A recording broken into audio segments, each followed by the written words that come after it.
అందరికీ నమస్కారం. నా పేరు రమ. ముందుగా మీ అందరికీ శ్రీరామనవమి శుభాకాంక్షలు. 'ఐ హేట్ యూ రావణ్' 27వ భాగం. రచయిత బుజ్జి గారు. అభి నిధి పెదవులందుకొని ముద్దు పెడుతూ ఉంటే, నిధి అభిని వెనక్కి నెట్టి కుదురుగా ఉండనంటుంది. ఎలా బేబీ కుదురుగా ఉండలేను నేను అంటాడు. నిన్నసలా అని అభి గుండెలపై తల వాల్చి, అభిని పట్టుకొని రావణ్ అని పిలుస్తుంది. అంటాడు. పాపం కదా విక్రమ్. అవును. ఇంకా ఆ అమ్మాయి శృతి ఉంది గదా! తనని చూశాను. ఇద్దరెంత బావున్నారో! చాలా హ్యాపీగా ఉన్నారు. శృతి పిక్స్‌ని ఉంటాయి. విక్రమ్ రూమ్ నిండా తన ల్యాప్‌టాప్‌లో కూడా ఇద్దరు లైఫ్ షేర్ చేసుకొని ఎంతో హ్యాపీగా ఉండాలనుకున్నారు. కానీ ఇలా అని అంటూ అసలు సడెన్‌గా వాళ్ళ నాన్న ఆ అమ్మాయిని తీసుకురావడం, పెళ్లి చేయాలనుకోవడం అంత నార్మల్‌గా లేదు రావణ్. ఏదో ఉంది తెలుసుకోవాలని అంటుంది. తెలుసుకుందాంలే అని అంటూ ఉంటే కాలొస్తుంది అభికి. గౌతమ్ కాల్ చేస్తాడు. గౌతమ్ చెప్పింది విని అవునా అని ఆ అమౌంట్ ఎక్కడికి ట్రాన్స్‌ఫర్ వేస్తారో చూడు బావ అని అంటే బావ అది వైజాగ్‌లో ధిరాజ్ కంపెనీకి అంటే 1 సెకండ్ నాకు యాక్సిడెంట్ అయిన రోజు మాకు రావాల్సిన ప్రాజెక్ట్ తగ్గించుకుంది ఆ రాజనే కదా! అని అంటే, అవును బావ ఇది మొత్తం చూస్తుంటే నాకు చాలా డౌట్స్ ఉన్నాయి. నువ్వు రా అంటే, ఎక్కడున్నావు నువ్వు అంటాడభి. నేను అంటే, నువ్వు నీ చెల్లెలి ఇంటికి రా నేను కూడా వస్తానని నిధితో ఇంటికి వెళ్దాం రా అంటాడు. ఏమైంది రావణ్ అంటుంది. ఆ రవిగాడు వైజాగ్‌లో ఉన్న ధిరాజ్ కంపెనీకి పెద్ద అమౌంట్ ట్రాన్స్‌ఫర్ చేశాడు. అసలంత అమౌంట్ అతనికి ఎందుకిచ్చాడో తెలుసుకోవాలి. రా అని ఇంటికి స్టార్ట్ అవుతారు ఇద్దరు. డాన్ మామ మాత్రం ఒకటి నరకం అంటే ఏంటో చూపిస్తూ ఉంటాడు. తన ఆఫీస్‌లో పనిచేస్తున్న నంబర్స్‌ని మారుస్తూ నిధికి కాల్ చేస్తున్న ఒక వెధవ ప్రాణాలు గాల్లో కలిసిపోతాయి. డాన్ మామ వాడిపై బుల్లెట్ వర్షం కురిపిస్తాడు.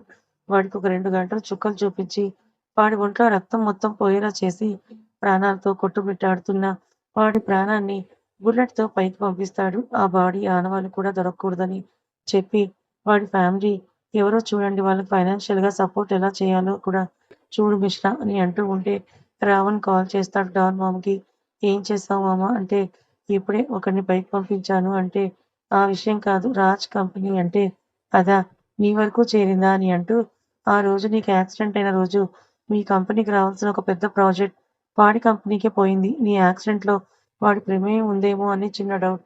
అందుకే అలా అని అంటే, డౌట్ ఉంటే అలా చేసేస్తావా? అంటే డౌటొస్తేనే అలా చేశాను. ఇక కన్ఫర్మ్ అయితే వాడి ప్రాణాలుండవు అని అంటే, నీకు ఇంకో విషయం చెప్పాలి మామ. ఆ కంపెనీ అకౌంట్‌కి విక్రమ్ కంపెనీ అకౌంట్ నుంచి మనీ ట్రాన్స్‌ఫర్ అయ్యింది. అది కోట్లలో. అంటే వాడికి వీడికి అంటే ఉంది. అల్లుడు సంబంధం. వస్తున్నా. నేను కూడా ఎక్కడున్నావు నువ్వు? అంటే మన ఇంటికే వస్తున్నా అంటాడు. ఓకే రా నేను కూడా వస్తానని అరుణ్‌ని డిస్టర్బ్ చేయడం ఇష్టం లేకపోయినా అరుణ్‌కి కాల్ చేస్తాడు. ఆల్రెడీ అరుణ్ ఇంటికి స్టార్ట్ అవుతాడు కూడా. ఎందుకంటే అరుణ్‌కి కాలొస్తుంది. అరుణ్ మనిషి కాల్ చేసి చెప్తాడు. నిధి మేడం నాకొకడు కాల్ చేసి ఇబ్బంది పెడుతుంటే అమిత్ గారు వాడి ప్రాణాలు తీసేసేలా ఉన్నారని. బట్ ఆ ప్రాణాలు నా చేతిలో పోవాలని అరు ఖ్యాతికి ఒక స్ట్రాంగ్‌గా కిస్ ఇచ్చి ఏంజెల్ సారీ అని చెప్పి వెళ్దాం రా అంటే ఏమీ అడగదు. అరుతో బయటకొచ్చేస్తుంది. అరు చేతిలో ప్రాణాలు కోల్పోయే అదృష్టం వాడికి లేదనుకుంటా. అమిత్ గారి చేతిలోనే పోయాయి. అదే అరు అయితే అప్పుడే చంపకపోయేవాడు. టార్చర్ పెట్టి మరి చంపేవాడు. అందరూ అమిత్ హౌస్‌కి చేరుకుంటారు. అరు ఖ్యాతిని తీసుకొనొస్తాడు. నిషి హాల్‌లోనే ఉండడంతో అరుని హగ్ చేసుకొని ఖ్యాతిని హాయ్ పిన్ని అని పిలుస్తుంది. అప్పుడే అక్కడికొచ్చిన మీరా గారు పిన్నినా ఏం జరుగుతోంది అరు అంటే అత్తా అని మీరాని హగ్ చేసుకొని ఖ్యాతి చెయ్యి పట్టి లాగి భుజంపై చెయ్యి వేసి ఇదిగో ఈ పిల్లను నేను పెళ్లి చేసుకుంటా అంటే అవునా ఏం జరుగుతుందరు? నిధి ఏమో అని అంటూ డోర్ వైపు చూసిన మీరాకి నిధి చెయ్యి పట్టుకొని లోపలికొస్తున్న అభిని చూసి అభి అని పరిగెడుతూ వెళ్తుంది. అభి అనగానే అరుణ్, నిషి, ఖ్యాతి వెనక్కి తిరిగి చూస్తారు. నిధి, అభి ఇద్దరు కారులో వస్తూ ఉండగా నిధి అభితో అభి నువ్వు విక్కీ ఫేస్ పెట్టుకో అంటే ఏం కాదు నిజం రేపైనా తెలియాలి కదా! అక్కడ ఉండేది అందరం మనవాళ్ళమే కదా! అంటూ అభి ఫేస్తోనే వచ్చేస్తాడు. నిధి చెయ్యి పట్టుకొని లోపలికొస్తున్న అభిని చూసి మీరా గారు ఫాస్ట్‌గా వెళ్లి అభి అని అభిని హగ్ చేసుకొని "ఎక్కడికి వెళ్ళిపోయావు అభి" అంటూ అతడి చెంప నిమురుతుంది. అభి చిన్నప్పటి నుంచి తెలుసు కదా మీరా గారికి నిధి విషయంలో అంత క్రూయల్‌గా బిహేవ్ చేసిన మీరా గారు అభిని ద్వేషించలేకపోయారు. ఎందుకంటే అభి గురించి మీరా గారికి తెలుసు. అతని మనసు ఎలాంటిదో. ప్రాణంలా ప్రేమించిన నిధిని అంతలా బాధపెట్టాడంటే అభి ఎంత పెయిన్ తీసుకొని ఉంటారో ఆవిడ అర్థం చేసుకున్నారు. అభి కోసం అందరికంటే ఎక్కువ ఎదురు చూస్తోంది. ఎందుకంటే తన కూతురు జీవితం ఒంటరిగా మిగిలిపోకూడదని. ఇప్పుడు నిధిని అలా చూసేసరికి మీరా గారు ఆ ఆనందం తట్టుకోలేకపోతున్నారు. నిధి తల్లి అల్లుడు అని అంటూ నిసిగా మీ డాడొచ్చాడురా అని అంటే చిన్ని చిన్ని అడుగులు వేస్తూ డాడా అని అనుకుంటూ డాడ్ అని పరిగెడుతూ వచ్చి అభి 2 కాళ్ళను పట్టుకొని డాడీ అని ఏడుస్తుంది. అభి నిశిని ఎత్తుకొని మొహం నిండా ముద్దులు పెట్టి సారీ తల్లి అని అంటాడు. మిస్ యూ డాడీ అని ముద్దులు పెడుతుంది మొహం నిండా నిశి. నిశి నీ అభిని చూసి ఖ్యాతి అరుతో అభిరామ్‌నా నిధి హస్బెండ్ చాలా బావున్నాడు కదా అంటే అరు ఖ్యాతి వైపు ఒక చూపు చూస్తే ఓయ్! నేను వేరేలా అనలేదు. నిధి అభి సూపర్ జోడీ. అందుకే నిధి గారు ఎవరిని తన లైఫ్‌లోకి రానివ్వలేదు కానీ అంటూ అరు చొక్కా పట్టుకొని మరి మా బావ నిధిని లవ్ చేస్తున్నాడు. మార్నింగ్ వాళ్ళిద్దరి మధ్య అని అంటూ ఉంటే ఒసేయ్ ఆగవే అలా తప్పుగా అనుకోకు. ఆత్రం ఆగవే కొంచెం సేపు అని అంటూ హాయ్ అభిరామ్ అంటాడు. అభి ఓవర్ యాక్షన్ చాలు అని అంటే నేనేం చేశాను అంటే ఇప్పుడు చేస్తోంది అని నిశికి ముద్దులు పెట్టి నిశి తల్లి డాడ్ వచ్చేసాడు. నీ బర్త్‌డేకి ఏం గిఫ్ట్ కావాలి అంటే నిశి అభి మెడ చుట్టూ చిన్ని చేతులు వేసి పట్టుకొని డాడీ మీరు మాతో ఉంటే చాలు అదే గిఫ్ట్ నాకు అంటే బాధగా ఉంటుంది అభికి, నిధికి. అందరూ నిశి మాటలకు బాధపడతారు. ఆ పసి హృదయం నాన్న ప్రేమ కోసం ఎంతలా ఎదురు చూసిందో అర్థమవుతూ ఉంటే బాధగా అనిపిస్తుంది. అభి చేయి పట్టుకొని నిశి తల్లి డాడీ ఇంకెక్కడికి వెళ్ళడు. మనతోనే ఉంటాడని అభి వైపు చూస్తే నిధి చెయ్యిపై ఒక ముద్దు పెట్టి సారీ అంటాడు. అప్పుడే లోపలికొస్తున్న డాన్ మామ హాయ్ రావణ్ అంటాడు. గౌతమ్ అభిలా మారిన అభిని చూసి బావా అని అంటే ఖ్యాతి షాకై అరుతో అన్నయ్య అభిని బావా అంటున్నాడేంటి? విక్కీ అనుకుంటున్నాడేంటి? అంటే నువ్వు క్వెషన్ వేయడం ఆపితే నీకే తెలుస్తుంది వెయిట్ అంటాడు. రావణ్ దగ్గరికొచ్చి డాన్ మామ అభిని గట్టిగా హగ్ చేసుకొని మిస్ యూ అల్లుడు అని ఏదో చెయ్యాలనుకున్నా కానీ అందరిని మళ్ళీ నీ మాయలో పడేశావు. దూరమై కూడా అంటే అభి నవ్వుతాడు. మీరా గారు స్వీట్ తీసుకొచ్చి అందరికిస్తారు. తన అల్లుడు వచ్చినందుకు మీరా గారు అందరికీ విషయం చెప్పండి మరి అంటే నిధి అమ్మ రేపు నైట్ అందరూ వస్తున్నారు కదా! అప్పుడు చెప్దామంటే సరే అని అందరూ స్వీట్ తిని నిశిని మీరా గారి దగ్గరుంచి అందరూ పైకి వెళ్తారు. అరుతో నేనెందుకు అంటే నీకు కొన్ని నిజాలు తెలియాలి కదా! రా అంటాడు అరు. అరు అలా అందరూ పైకి వెళ్తారు. అభితో అమిత్ గారు అభి నీకు చాలా విషయాలు తెలియాలి. ఆ రోజు యాక్సిడెంట్ నీ గురించి జరిగింది అంటే డాన్ మామతో రావణ్ ఆ విషయం నాకు తెలుసని అంటాడు. అభి, అమిత్ గారు ఇంకా విక్రమ్ శృతి విషయం వాళ్ళ నాన్నకి ఆ రవినే కాల్ చేసి చెప్పాడు. అతడు చెప్పడం వల్లే కోపంగా శృతికి వాళ్ళ అత్త కొడుకునిచ్చి పెళ్లి చేయాలనుకున్నాడు. కానీ విక్రమ్ రావడం, శృతిని తీసుకురావడం, వాళ్ళు నువ్వు వచ్చే కారులో రావడం, ఆ యాక్సిడెంట్ అలా జరిగింది. అక్కడ తల్లికి ఒక కొడుకు దూరమయ్యాడు. ఇక్కడ ఒక తల్లి, తండ్రి వాళ్ళ ఒక్కగానొక్క కూతుర్ని పోగొట్టుకొని బాధపడుతున్నారు. తన కూతురు లేదనే విషయం తెలిసిన మరుక్షణం ఆ తల్లి మంచానికే పరిమితమైంది. తన కూతురు లేదనే విషయాన్ని భరిస్తూ ఇలా తన భార్య పరిస్థితిని చూస్తూ 5 సంవత్సరాలు నీ మీద కోపంతో ఉన్నాడు అంటే విక్రమ్ మీద కోపంతో. ఇంకో విషయం ఖ్యాతిని విక్కీ పెళ్లి చేసుకుంటాడనే న్యూస్ స్ప్రెడ్ చేపించాడు ఆ రవిగాడు. ఎందుకంటే కడపలో ఉన్న అతను విక్రమ్ కోసం వస్తాడని నిన్ను కూడా లేకుండా చేయాలనుకుంటున్నాడు. అంటే ఖ్యాతికి అర్థం కాక ఇక్కడ ఉన్నది అభినా, విక్కీనా అని అడుగుతుంది. నిధి అభినే. విక్కీ రూపంలో ఉన్నాడు మీతో ఇన్ని రోజులు అంటే ఇదెలా అని అంటే అరు నేను నీకన్నీ చెప్తాలే అని అంటే అరుతో ఇప్పుడే చెప్పొచ్చు కదా! అని టెన్షన్‌తో గోర్లు కొరుక్కుంటూ చెప్తున్న ఖ్యాతి క్యూట్‌గా అనిపిస్తూ ఉంటే అంత సీరియస్ విషయంలో ముద్దు పెట్టుకోవాలనిపిస్తుంది అరుకి. అరు తన ఫీలింగ్‌ని కంట్రోల్ చేసుకొని బంగారం నువ్వు వింటూ ఉంటే నీకే అర్థమవుతుంది. క్వెషన్ వేయకు అంటే ఓహ్! ఏం చెప్పరు నాకు. ఇక నేను ఎందుకిక్కడ అంటే గౌతమ్ నువ్వు చిన్న పిల్లవిరా ఇంకా అంటాడు. అన్నయ్య అని అంటూ నేను చిన్న పిల్లనేం కాదు అంటే అభి ఖ్యాతితో నేను విక్రమ్‌ని కాదు అభిని. ఆ రోజు యాక్సిడెంట్‌లో విక్కీ చనిపోయాడు. అంటే ఖ్యాతి అరుణ్ షర్ట్ పట్టుకొని ఏడుస్తూ నిజమా అంటుంది. అవును. ఆ రోజు విక్రమ్, శృతి ఇద్దరు చనిపోయారు. మీ మామయ్య అభిని విక్కీలా మార్చాలనుకున్నాడు. కానీ గౌతమ్ వాళ్ళ ఫ్రెండ్ హెల్ప్‌తో అభికి సర్జరీ చేయలేదు అంటే మామయ్య అని నిజంగా అతను చాలా చెడ్డవాడని ఏడుస్తుంది. ఖ్యాతి చేతులు వణుకుతూ ఖ్యాతి బాడీ షివర్ అవుతుంటే ఖ్యాతి ఏం జరిగిందని అంటూ ఏడుస్తూ అరుణ్‌ని పట్టుకుంటుంది. వైజాగ్ అభి హౌస్. అభి అమ్మగారు, నానమ్మ గారు ఇద్దరు మాట్లాడుకుంటూ ఉంటారు. బామ్మగారు అభి గారి అమ్మతో మన అభి నిశి తల్లి పుట్టినరోజు ఈ పుట్టినరోజైనా వస్తే బావుండు. ఆ చిన్ని మనసు నాన్న కోసం ఎంతలా అల్లాడిపోతుందో కదా! అని అంటే అభి అమ్మగారు అవునత్తయ్య అంటూ అసలు అభి ఎక్కడున్నాడు? అభి ఎలా ఉన్నావు నాన్న? అనుకుంటూ ఉంటే అమ్మమ్మ అని సౌండ్ వినిపించిన సైడ్ చూస్తారు.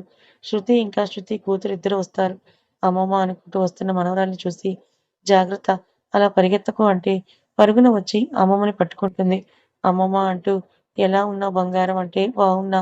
తాతయ్య ఎక్కడ అంటే ఆఫీస్‌కి వెళ్ళాడు బంగారం వస్తూ ఉంటాడులే అని అంటూ ఉండగా అప్పుడే వస్తారు శృతి వాళ్ళ నాన్న. శృతిని చూస్తూ ఎలా ఉన్నావురా అంటే తండ్రిని హత్తుకొని బావున్నా నాన్న అని అంటూ ఉంటే తాత అనుకుంటూ వస్తున్న మనవరాల్ని ఎత్తుకొని ముద్దు పెట్టుకొని ఎలా ఉన్నావు బంగారం అని అంటే నేను సూపర్ తాత నన్ను బయటకు తీసుకొని పో అంటే నవ్వి శృతితో వేద్ రాలేదా అంటే రేపు ఫ్లైట్ టైంకి ఎయిర్‌పోర్ట్‌కి వస్తానన్నాడు నాన్న అని అంటుంది. మరి వివిధ వాళ్ళు అంటే, వివి వాళ్ళు కూడా రేపు ఎయిర్‌పోర్ట్‌లోనే కలుస్తారు. రేపు మార్నింగే కదా ఫ్లైట్ అందరూ అక్కడికే వస్తారు అంటే, మరి నిశి బంగారానికి ఏం తీసుకుందాం అంటే, శృతి నవ్వి నిశి తనకిష్టమైంది తనే తీసుకుంటుందంట. రేపు నైట్ వెళ్ళగానే షాపింగ్‌కి తీసుకెళ్ళాలంటూ ఆర్డర్ తనది. అంటే నవ్వి శృతి వాళ్ళ నాన్న ఓకే నేను బంగారం బయటికి వెళ్ళొస్తాం అని ఇద్దరు బయటికి వెళ్తారు. బామ్మగారి పక్కన కూర్చున్న శృతితో అన్నీ మేనమామ పోలికలే బంగారానికి అని అంటే శృతి బాధగా అన్నయ్య ఎక్కడున్నాడో ఏమో అని అభిని తలుచుకుంటూ బాధపడుతూ ఉంటారు. ఖ్యాతి భయాన్ని చూస్తూ ఖ్యాతి చేయి పట్టుకొని ఏమైంది ఏంజెల్? వాడు అంటే వాడసలు మంచివాడే కాదు. నేను విక్రమ్‌ని పెళ్లి చేసుకోకపోతే నన్ను అని ఏం చేశాడు అంటే వాడు నన్ను బ్యాడ్ టచ్ చేశాడు అది ఎవరికి చెప్పాలో అర్థం కాలేదు. నాకు వాడంటే చాలా భయం. వాడిని చంపేయాలని అంత కోపం. అసలు వాడు మంచోడే కాదు. అత్తయ్యని కూడా దొంగచాటుగా చూస్తాడు. అసలు వాడు అత్తకి భర్తనే కదా! అలా అత్తని ఎందుకు చూస్తాడో నాకర్థం కాదు. ఒకరోజు నేను చూశాను. అత్తయ్య నిద్రలో ఉంటే వాడు అత్తయ్యని టచ్ చెయ్యాలి అని చూశాడు. అత్తయ్య లేచేసరికి పక్కకి వెళ్ళిపోయాడు. అసలు వాళ్ళిద్దరూ భార్యాభర్తలేనా? అత్తయ్య కిచెన్‌లో ఉందని తెలియక నేను అత్త రూమ్‌లోకి వెళ్ళాను. మార్నింగ్ దగ్గరగా ఉంటే బెడ్స్ నైట్ విడివిడిగా మారిపోయాయి. మామకి, అత్తకి మధ్య ఏదో ఉంది. అది మంచిదైతే కాదు. అసలు అత్తయ్య మామయ్య భార్యాభర్తలేనా అని నాకు డౌట్‌గా ఉంది. విక్రమ్ బావ శృతిని పెళ్లి చేసుకోవడం ఇష్టం లేదు. నేను చూశాను. శృతిని 2 సార్లు బెదిరించాడు వాడు. వాడి గురించి తెలుసుకోండి అసలు అని అంటే అమిత్ గారు రావణ్ అని పిలుస్తాడు. రావణ్ అమిత్ గారి వైపు తిరిగి ఏంటి అంటే కొన్ని ఫోటోస్ చేతికిస్తాడు. అది రవి ఇంకా ధిరాజ్ అమ్మ పిక్స్ అని అంటే వాడికి ఇండియాలో ఒక ఫ్యామిలీ ఉందా? నా బిజినెస్ ఎనిమీ అయిన రాజ్ వాడి కొడుకా? ఈ విషయం రాధమ్మకు తెలుసా? అంటే రవిగాడి గురించి రాధగారికి ఏమీ తెలిసుండదు. రాధగారి ముందు వీడు మంచివాడిగా ఉంటూ వాడు చేయవలసినవి చేస్తున్నాడని గౌతమ్ రాధగారు ఇండియా రావడం చాలా అవసరం. నువ్వు అంటే అర్థమయింది. నేను విన్నీని అత్తయ్యని తీసుకొస్తానంటాడు. అన్నయ్య వదిన గురించి నువ్వు టెన్షన్ పడకు. ఇక్కడే డెలివరీ చేపిద్దాం. మన ఇంట్లోనే ఉంటారు అత్తయ్య, వదిన అని అంటే థాంక్స్ విధి అని అంటాడు. గౌతమ్ అభితో అయితే నేను ఇంకో 1 అవర్‌లో స్టార్ట్ అవుతాను. అక్కడ నా ఫ్రెండ్‌ని ఆఫీస్ చూసుకోమని చెప్తాను. అత్తయ్యని, విన్నీని ఎల్లుండి మార్నింగ్ లోపు ఇక్కడికి తీసుకొని వస్తాను అని అరుతో అలానే అత్తయ్య వచ్చాక నీకు ఖ్యాతికి కూడా పెళ్లి చేస్తాం. ఎందుకంటే రవి గాడి గురించి మొత్తం తెలిస్తే అత్తయ్య మెంటల్లీ డిస్టర్బ్ అవుతారు. అత్తయ్యని నార్మల్ చేసే మనిషి ఇదిగో నిధి మాత్రమే అనిపిస్తోంది. తన మాటలతో అత్తయ్యని హ్యాపీగా ఉంచేలా చేస్తుంది.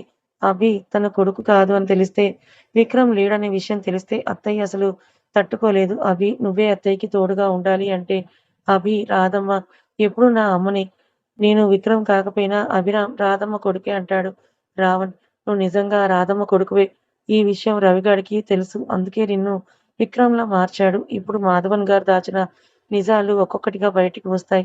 అభి అసలు గాయత్రి గారి కొడుగ్గా ఎలా వచ్చాడో రాధగారికి తనకి కవలలు పుట్టినట్టు తెలియదా? చూడాలి మరి. రాధగారు, మాధవన్ గారు ఎదురు పడితే ఇద్దరి మానసిక పరిస్థితి ఎలా ఉంటుందో, వీళ్ళ ఇద్దరి గురించి తెలిస్తే గాయత్రి గారి పరిస్థితి ఏంటో, విక్రమ్ కోసం ఎదురు చూస్తున్న ఫాదర్‌కి శృతితో పాటు విక్రమ్ కూడా చనిపోయాడు అని తెలిస్తే అప్పుడు పరిస్థితులు ఎలా ఉంటాయో ఒక్కొక్క దానికి ఒక్కో సంబంధం ఉంది. వాటన్నిటికీ ఆన్సర్ అభి దగ్గరే వచ్చి ఆగుతుంది. ఖ్యాతి అరు పెళ్లి అంటే ఖ్యాతి అరువు చేపట్టుకొని థాంక్స్ అన్నయ్య అంటుంది. గౌతమ్ ఖ్యాతితో నువ్వు జాగ్రత్తగా ఉండాలని అంటే నేను ఖ్యాతితో ఉండగా ఖ్యాతి దగ్గరికి ఎవరు రాలేరులే బావ అని అంటాడు. అమిత్ గారికి విశ్రా కాల్ చేస్తాడు. ఆ రవిగాడి గురించి ఇంకో విషయం తెలిసింది బాయ్. వాడు రాధ గారి కంపెనీలో వర్క్ చేసే ఎంప్లాయ్. రాధ వాళ్ళ నాన్న దగ్గర జాబ్ చేస్తూ మంచి పేరును పొంది రాధ గారిని పెళ్లి చేసుకున్నాడు. ఆల్రెడీ రాధ గారి పెళ్లి మాధవన్ గారితో జరిగింది. మాధవన్ గారికి ఆల్రెడీ పెళ్లయిందని తెలిసి కూడా రాధగారు మాధవన్ గారిని ఇష్టపడ్డారు. మాధవన్ గారు ఒక మీటింగ్ కోసం ఫారిన్ వెళ్ళినప్పుడు రాధగారు పరిచయమయ్యారు. అప్పటికి మాధవన్ గారికి పెళ్లయ్యి 5 ఇయర్స్ అవుతుంది. ఇంకా పిల్లలు పుట్టకపోవడంతో అసంతృప్తిగా ఉన్న మాధవన్ గారి మనసులో గాయత్రి గారి మీద ప్రేమ కలగడం, వాళ్ళు పెళ్లి చేసుకోవడం, మాధవన్ గారు ప్రతి వారం ఇక్కడికి రావడం, రాధగారితో ఉండడం రవిగాడికి నచ్చలేదు. రవిగాడు రాధ వాళ్ళ నాన్నకి మాధవన్ గారికి పెళ్లయిందని టైం పాస్ కోసమే రాధతో ఉంటున్నాడని మాధవన్ గారు చెడ్డోడని చెప్పడం అన్నీ విన్న అతను వాళ్ళ కూతురి జీవితం ప్రశాంతకంగా మిగిలిపోకూడదని రాధ అతడి కన్నీళ్లతో మాయ చేసి మాధవన్ గారితో విడిపోయేలా చేశారు. రాధ మీద ఎంతో ప్రేమతో ఉన్న మాధవన్ గారు రాధ గారికి దూరంగా వెళ్ళలేనని చెప్పిన తన మాటలతో రాధ కావాలని మాధవన్ గారిని బాధపెట్టి మాధవన్ గారు రాధని వద్దనుకునేలా చేసింది. మాధవన్ గారు బాధగా ఇండియా రావడం, అప్పుడే గాయత్రి గారు ప్రెగ్నెంట్ గా ఉండడం అన్నీ అలా జరిగిపోయాయి. అలా 9 నెలలు గడిచాక రాధ ఇండియా వస్తుంది. అప్పటికే రవికి ఇచ్చి పెళ్లి చేస్తాడు. ఇష్టం లేకపోయినా వాళ్ళ నాన్న కోసం అతన్ని చేసుకుంటుంది రాధ. మరి రాధ లేదని మాధవన్ గారు ఎందుకు అనుకున్నారు? అసలు ఏం జరిగిందో చెప్తాను. ఈ విషయం మొత్తం మిశ్రా తెలుసుకొని అమిత్ గారికి చెప్తున్నారు, గమనించగలరు. కథ ఇంకా ఉంది. మరి మీ అందరికీ ఉన్న డౌట్స్ అసలు ఏం జరిగింది గతంలో? ఎవరికెవరు ఏమవుతారు? ఏంటనేది మొత్తం కూడా మీకు ముందుగా అంతా అర్థమవుతుంది. ఈ కథ నచ్చితే లైక్ చేయండి. మరి కొంతమందికి షేర్ చేయండి. Thank you so much.